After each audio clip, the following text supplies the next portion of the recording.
Guys, finally নিয়ে চলে এসেছি এই প্রোডাক্টগুলো যে এটা আমি কেমনভাবে ইউজ করব। তো আগের ভিডিওতে আশা করি আপনারা দেখেই নিয়ে অর্ডার করে আনবক্সিং। তো এবার বলি এইগুলো আপনারা কোথায় পাবেন। ফ্লিপকার্ট, মিশো, মিন্ত্রা সব জায়গায় খুব ইজিলি এটা কিন্তু পেয়ে যাবে। তো চলো ভিডিওটা দেরি না করে শুরু করা যাক। প্রথমেই এখানে প্রায় ওই 6টা মতো আছে, 6টা না 7টা মতো প্যাকেট আছে। আর এটা সবগুলোই পাউডার, যেমন রোজ পাতা পাউডার, কস্তুরি পাউডার, হলদি পাউডার, সমস্ত পাউডার এটা আছে। একটু গোলাপ জল নিয়ে এটা প্যাক বানিয়ে ফেসে অ্যাপ্লাই করে নাও। তো এটা কেমন ভাবে বানাতে হবে, প্রথমেই নিয়েছি আমি রোজ পাতা পাউডার। এবার এটা পরিমাণ মতো নিয়ে নিতে হবে। আর গোলাপ জল আমি 2 চামচের মতো দিয়ে এটা মিক্স করে নেব, ব্যাস। আর কিছুই এটার মধ্যে লাগবে না। হ্যাঁ, যদি আপনাদের মনে হয় তাহলে একটু কিছু এক্সট্রা কিছু অ্যাড করতে পারো, যেমন অ্যালোভেরা জেল বা মুলতানি মাটি। তো সমস্ত যে প্যাকেটগুলো আপনারা দেখলেন সেটাও কিন্তু 1 চামচ করে নিয়ে এটা মিশিয়ে প্যাক বানাতে পারো। তবে আমি একটাই সিঙ্গেল আমি দেখাচ্ছি। এইভাবে এটা মিশিয়ে নেব।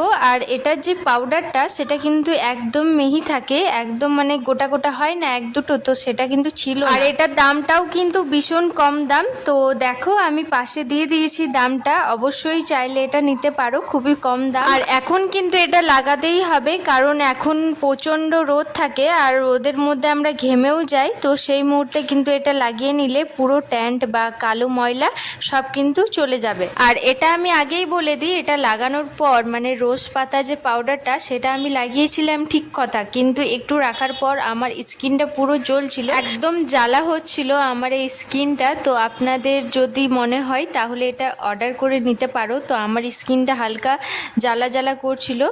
তো যাই হোক, ওটা আমি বাদ দিয়ে এবার প্যাকটা বানাচ্ছি মুলতানি পাউডার। তো যাই হোক, আমার এই ছোট্ট ভিডিওটা আপনাদের কেমন লাগলো অবশ্যই লাইক কমেন্ট শেয়ার করবেন। বাই, রাধে রাধে সব।